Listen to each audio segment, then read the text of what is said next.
I pozdrav svima ljudi, dobrodošli u moj jedan kraći tutorial u kojem ću vam pokazati kako skinuti Origin. To je ovo ovdje.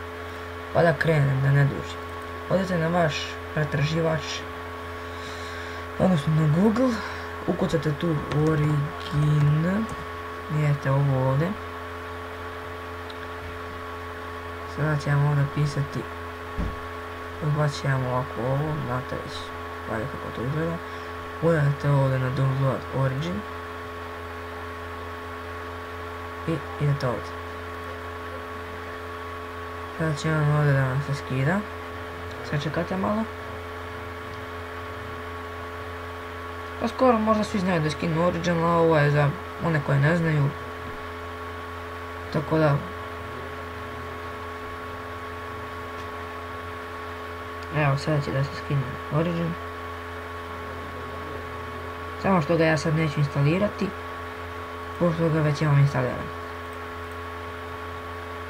Evo, skinuo se. Ovdje tamo gdje ste ga skinuli.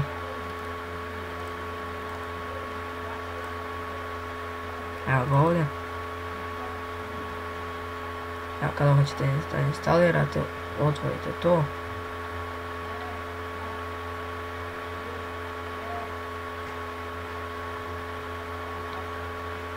Pošto ja sad imam Origin instaliran, sada mi pita da li hoću da ga deinstaliram i da ga opet instaliram, ali ja neću da uradim.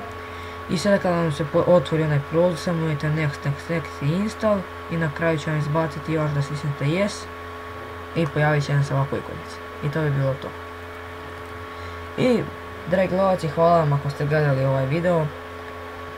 Ukoliko onaj ko ne zna, neka pogleda video i nek se subscribe na moj kanal ako mu je pomogao i nek komentariše, a u narednom klipu ću pokazati kako skidati igrice na Originu, kao što su FIFA World, FIFA 15 demo i tako dalje.